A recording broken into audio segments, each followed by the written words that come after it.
ಬಗ್ಗೆ ಕಡೆಗಣಿಸುವಂತ ಅಥವಾ ಪ್ರತಿಭಟನೆ ಹಕ್ಕುವನ್ನು ಪ್ರಶ್ನೆ ಮಾಡುವಂತಹ ವ್ಯವಸ್ಥೆಯನ್ನು ಕಡೆಗಣಿಸ್ತಾರೆ ಅಂತ ಹೇಳಿದ್ರೆ ಇದುವೇ ನಿಜವಾದ ಸಂವಿಧಾನ ವಿರೋಧಿ ನಡೆ, ಇದುವೇ ನಿಜವಾದ ದೇಶದ್ರೋಹ.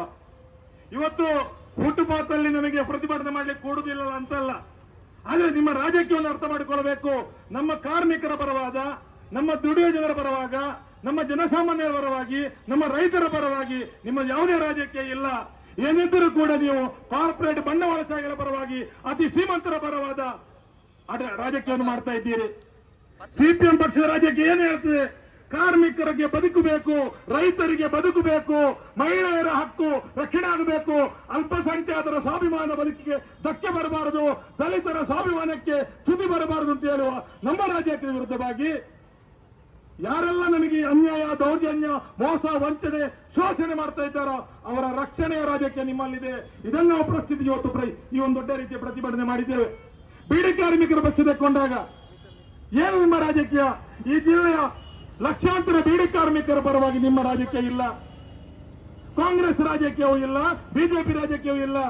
ನಾವು ಇದೇ ಕೆಂಬಾವುಟ ಹಿಡ್ಕೊಂಡು ನಮ್ಮ ದುಡಿದ ಸಂಬಳ ಕೊಡಿ, ನಮಗೆ ಕಳೆದ 6 ವರ್ಷದಿಂದ ಸಂಬಳ ಸಿಗ್ತಾ ಇಲ್ಲ, ನೀವೇ ನಿಗದಿ ಮಾಡಿದಂತ ಮಜೂರಿ, ನಿಮ್ಮದೇ ಮಾಲಕರ ವರ್ಗ ಒಪ್ಪಿದಂತ ಮಜೂರಿ, ಅದನ್ನು ಕೊಡ್ಲಿಕ್ಕೆ ನಿಮಗೆ ಆಗುತ್ತಾ ಇಲ್ಲ.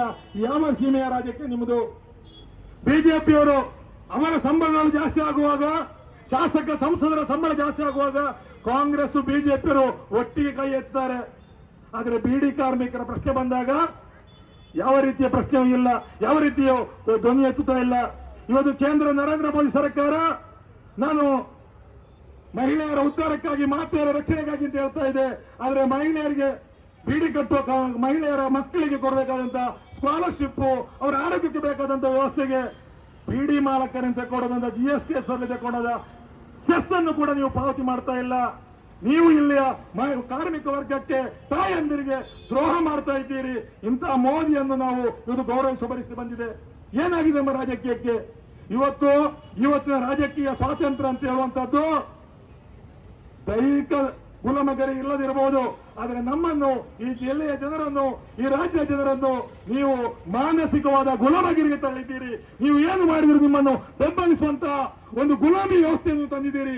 ಈ ಗುಲಾಮಿ ರಾಜಕೀಯವನ್ನು ನಾವು ವಿರೋಧಿಸುವಂತ ಹೋರಾಟವನ್ನು ನಾವು ಇಲ್ಲಿ ಮಾಡ್ತಾ ಇದ್ದೇವೆ. ಇನ್ನೊಂದು ಕಡೆ ಮೈಕ್ರೋ ಫೈನಾನ್ಸ್ ಅನ್ನು ಇದೊಂದು ದಂಧೆ. ಅಮೆರಿಕದ ಫಾರ್ಡ್ ಫೌಂಡೇಶನ್ ಇದರ ರೂವಾರಿ ಇಡೀ ಜಗತ್ತನ್ನು ಕೈಯಲ್ಲಿ ಇಟ್ಟುಕೊಳ್ಳಿಕ್ಕೆ ಬೇಕಾಗಿ ಮಾತ್ರ ಅಲ್ಲ, ಬಂಡವಾಳಶಾಹಿ ಕಾರ್ಪೊರೇಟ್ ವರ್ಗಕ್ಕೆ ಆರ್ಥಿಕ ಬಿಕ್ಕಟ್ಟು ಬಂದಾಗ ಅವರು ಉತ್ಪಾದಿಸಿದಂತಹ ವಸ್ತುಗಳನ್ನು ಮಾರಾಟ ಮಾಡಲಿಕ್ಕೆ ಇದೇ ಜನಸಾಮಾನ್ಯರ ಕೈಯಲ್ಲಿ ಸಾವಿರ ರೂಪಾಯಿ ಹಣ ಕೊಡುವಂತ ತಂದಂತ ಒಂದು ತಂತ್ರವೇ ಈ ಮೈಕ್ರೋ ಫೈನಾನ್ಸ್. ಅದರ ಸಂಸ್ಥಾಪಕ, ಈ ಮೈಕ್ರೋ ಫೈನಾನ್ಸ್ ಸಂಸ್ಥಾಪಕ ಇವತ್ತು ಬಾಂಗ್ಲಾದೇಶದ ಪ್ರಧಾನಿಯಾಗಿದ್ದಾನೆ, ಮೊಹಮ್ಮದ್ ಯೂನಸ್. ಅವರಿಗೆ ನೊಬೆಲ್ ಶಾಂತಿ ಪ್ರಶಸ್ತಿ ಕೊಡಿಸ್ತಾರೆ ಈ ಬಂಡವಾಳಶಾಹಿ ಪಕ್ಷಗಳು. ಆದ್ರೆ ನಮ್ಮ ಜನರ ಮನೆಗೆ ಬಂದು ದಾಳಿ ದಬ್ಬಾಳಿಕೆ ಮಾಡುವಾಗ, ಈ ಅವಮಾನ ಮಾಡುವಾಗ ತಡೆಯಲಿಕ್ಕೆ ಯೋಗ್ಯತೆ ಇಲ್ಲದ ರಾಜಕೀಯ ನಿಮ್ಮದು. ಅದು ಬಿಜೆಪಿ ರಾಜಕೀಯ ಇರಬಹುದು, ಕಾಂಗ್ರೆಸ್ ರಾಜಕೀಯ ಇರಬಹುದು. ನೀವು ಕಾನೂನು ಮಾಡಿದ್ರೆ ಸಾಕಾಗುವುದಿಲ್ಲ. ನಮ್ಮ ಮನೆಗೆ ಬಂದು ಈ ರೀತಿ ದಾಳಿ ದಬ್ಬಾಳಿಕೆ ಮಾಡುವಾಗ, ಅವಮಾನ ಮಾಡುವಾಗ, ನಾವು ಕೆಲಸ ಮಾಡುವಲ್ಲಿಗೆ ಬಂದು ಅಲ್ಲಿ ಅವಮಾನ ಮಾಡುವಾಗ ನಿಮ್ಮ ರಾಜಕೀಯ ಎಲ್ಲಿಗೆ ಹೋಯಿತು ಅಂತೇಳಿ ಪ್ರಶ್ನೆ ಮಾಡಲಿಕ್ಕೆ ನಮಗೆ ಸಾಧ್ಯ ಆಗಬೇಕು ಬಂಧುಗಳೇ. ಇದು ನಮ್ಮ ಸಿಪಿಎಂ ರಾಜಕೀಯ.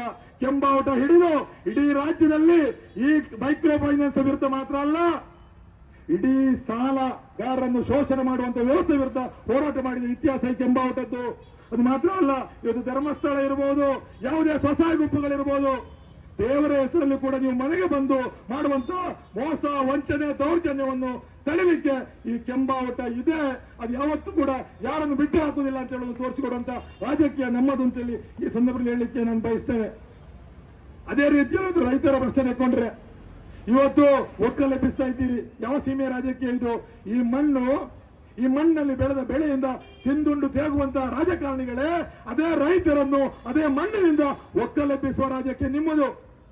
ಇವತ್ತು ಬೆಳ್ತಂಗಡಿ ಅಂತ ಪ್ರದೇಶದಲ್ಲಿ ಅಥವಾ ಈ ಪಶ್ಚಿಮ ಘಟ್ಟದ ಪ್ರದೇಶಗಳಲ್ಲಿ ರೈತರನ್ನು ಒಕ್ಕಲೆಬ್ಬಿಸ್ತಾ ಇದ್ದೀರಿ. ಕೇಳುವರಿಲ್ಲ. ನೀವು ನಿಮ್ಮೇ ಕಚ್ಚಾಡ್ತಾ ಇದ್ದೀರಿ. ಹರೀಶ್ ಪೂಂಜಾರ್ ಹೇಳಲಿಕ್ಕೆ ಆಯ್ತು, ಅದು ಕಾಂಗ್ರೆಸ್ ಸರ್ಕಾರ, ಕಾಂಗ್ರೆಸ್ ಹೇಳಲಿಕ್ಕೆ ಆಯ್ತು, ಅದು ಕೇಂದ್ರ ಸರ್ಕಾರ. ಆದ್ರೆ ಇಬ್ಬರು ಒಟ್ಟಾಗಿ ನೀವು ಕೆಲಸ ಮಾಡ್ತಾ ಇದ್ದೀರಿ. ಅವರಿಗೆ ಬದುಕಿಲ್ಲ. ನೀವು ಅರಣ್ಯ ಹಕ್ಕು ರಕ್ಷಣಾ ಕಾಯ್ದೆ ಇದೆ, ಅರಣ್ಯ ಸಂರಕ್ಷಣಾ ಕಾಯ್ದೆ 2006ರಲ್ಲಿ ಎಡರಂಗದ ಬೆಂಬಲವಾಗಿದ್ದಂತ ಸರ್ಕಾರ ಜಾರಿ ಮಾಡಿತ್ತು. ಆದರೆ ಅದರ ಮೂಲಕವಾದರೂ ಈ ಮಲೆಕುಡಿಯರಿಗೆ, ಆದಿವಾಸಿಗಳಿಗೆ ಕೂಡ ಇನ್ನೂ ಕೂಡ ಹಕ್ಕುಪತ್ರ ನೀವು ಕೊಡ್ಲಿಲ್ಲ, ಸಮುದಾಯದ ಹಕ್ಕು ಕೊಡ್ಲಿಲ್ಲ. ಮಾತ್ರ ಅಲ್ಲ, ನೀವು ಒಕ್ಕಲೆಬ್ಬಿಸ್ತಾ ಇದ್ದೀರಿ. ಈ ಅರಣ್ಯ ಕಾಯ್ದೆ ತಿದ್ದುಪಡಿ ಬೇಕು. ಇತರ ಜಾತಿಗಳು ಅರಣ್ಯದಲ್ಲಿ ಕೂತ್ರೆ ಅವರಿಗೆ 3 ತಲೆಮಾರಿನ ಸಾಕ್ಷಿ ಕೊಡಬೇಕಂತ ಎಲ್ಲಿಂದ ಕೊಡಬೇಕು? ನೀವು ಬ್ರಿಟನ್ಗೆ ಹೋಗ್ಬೇಕಷ್ಟೇ. ಬ್ರಿಟಿಷ್ ಸರ್ಕಾರದಲ್ಲಿ ಹೋಗಿ ನಮ್ಮ ಸಾಕ್ಷಿ ಕೊಡಿ ಅಂತ ಕೇಳಬೇಕಷ್ಟೇ. ಆದ್ರಿಂದ ಬಿಜೆಪಿ ಸರ್ಕಾರವು ರೈತ ವಿರೋಧಿಯಾಗಿದೆ. ಅರಣ್ಯ ಪ್ರದೇಶದಲ್ಲಿ ಒಕ್ಕಲೆಬ್ಬಿಸಿ ಶ್ರೀಮಂತ ಕಾರ್ಪೊರೇಟ್ ಕಂಪನಿಗಳಿಗೆ ಗಡಿ ಕೈಗಾರಿಕೆ ಮಾಡಿಸಿಕೊಳ್ಳಿಕ್ಕೆ ನೀವು ಮುಂದಾಗಿದ್ದೀರಿ.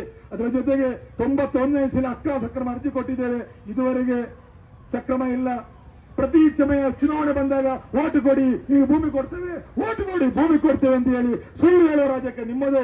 ಆದರೆ ರೈತರಿಗೆ ಹಕ್ಕು ಪತ್ರ ಕೊಡಲು ಬಿಡುವುದಿಲ್ಲ. ಈ ಅಕ್ರಮ ಭೂಮಿ ಸಕ್ರಮ ಮಾಡಿ ಅಂತ ಹೇಳೋದು ಘೋಷಣೆಯೇ 1980ರ ದಶಕದಲ್ಲಿ ಕೆಂಬಾವುಟದ ಘೋಷಣೆ ಅದು. ಆದ್ರೆ ಇವತ್ತಿಗೂ ನೀವು ಈಡೇರಿಸಲಿಲ್ಲ. ಅದನ್ನು ನಾವು ಬಿಡುವುದಿಲ್ಲ, ಎದ್ದು ಬರ್ತೇವೆ, ನಮ್ಮ ಹಕ್ಕು ಪತ್ರ ಪಡೆದೇ ಪಡಿತೇವೆ ಅಂತ ಹೇಳುವಂಥದ್ದು ಕೂಡ ಈ ಸಂದರ್ಭ ಹೇಳಿಕೆ ಬಯಸ್ತೇನೆ. ರೈತರಿಗೆ ಭೂಮಿ ಕೊಟ್ಟಿದ್ದೀರಿ, ಪಾಲು ಮಾಡ್ಲಿಕ್ಕೆ ಆಗುದಿಲ್ಲ, ಪ್ಲಾಟಿಂಗ್ ಇಲ್ಲ, ಇದು ಮನೆ ಕಟ್ಟಲಿಕ್ಕೆ ಆಗ್ತಾ ಇಲ್ಲ. ನೀವೇನ್ ಮಾಡ್ತೀರಿ? ಬಡ ರೈತ ಅವನ ಕೃಷಿ ಭೂಮಿಯಲ್ಲಿ ಮನೆ ಕಟ್ಟಬೇಕಾದ್ರೂ ಕೂಡ ಕನ್ವರ್ಷನ್ ಆಗಬೇಕು. ಕನ್ವರ್ಷನ್ ಆಗಬೇಕಾದ್ರೆ ಮೂಢ ಆಗಬೇಕು. ಎಲ್ಲಿಂದ ಮಾಡಲಿ ನಾವು? ಈ ರೈತರಿಗೆ ಈ ರೀತಿ ಹಿಂಸೆ ಕೊಡುವಂತ ರಾಜ್ಯಕ್ಕೆ ನಿಮ್ದು ಕಾಂಗ್ರೆಸ್ ಬಿಜೆಪಿ ರಾಜ್ಯಕ್ಕೆ ಆದ್ರೆ, ನಾವು ರೈತರ ಪರವಾಗಿದ್ದೇವೆ, ಕಾರ್ಮಿಕರ ಪರವಾಗಿದ್ದೇವೆ, ಮಹಿಳೆಯರ ಪರವಾಗಿದ್ದೇವೆ, ಅಲ್ಪಸಂಖ್ಯಾತರ ಗೌರವದ ರಕ್ಷಣೆ ಪರವಾಗಿದ್ದೇವೆ, ದಲಿತರ ಪರವಾಗಿದ್ದೇವೆ ಅಂತ ಹೇಳಿ ಕೆಂಬಾವುಟ ಹಿಡಿದು ಹೋರಾಟ ಮಾಡ್ತೇವೆ. ಈ ಜಿಲ್ಲೆದು ಹೋರಾಟದ ಇತಿಹಾಸ. ಎಲ್ಲಿವರೆಗೆ ನಾವು ಹೋರಾಟ ಮಾಡಿಕೊಂಡು ಮುಂಚೂಣಿಯಲ್ಲಿದ್ದೇವೋ ಆವಾಗ ನಮ್ಮ ಜಿಲ್ಲೆ ಆರ್ಥಿಕವಾಗಿ ಮೇಲೆ ಬಂದಿತ್ತು. ಒಂದು ಜಿಲ್ಲೆಗೆ ಒಂದು ಅಭಿವೃದ್ಧಿಶೀಲ ಜಿಲ್ಲೆ, ಬುದ್ಧಿವಂತರ ಜಿಲ್ಲೆ ಅಂತ ಹೆಸರಿತ್ತು.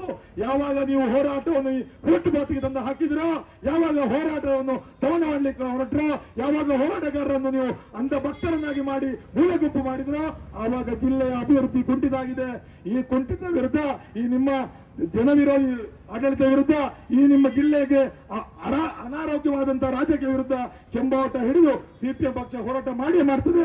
ಆ ಮೂಲಕ ನ್ಯಾಯಕ್ಕಾಗಿ ನಾವು ಮುಂದೆ ಮುಂಚೂಣಿಯಲ್ಲಿ ಇರ್ತೀವಿ ಅಂತ ಹೇಳಿ ನನ್ನ ಮಾತು ಮುಗಿಸ್ತೇನೆ. ನಮಸ್ಕಾರ.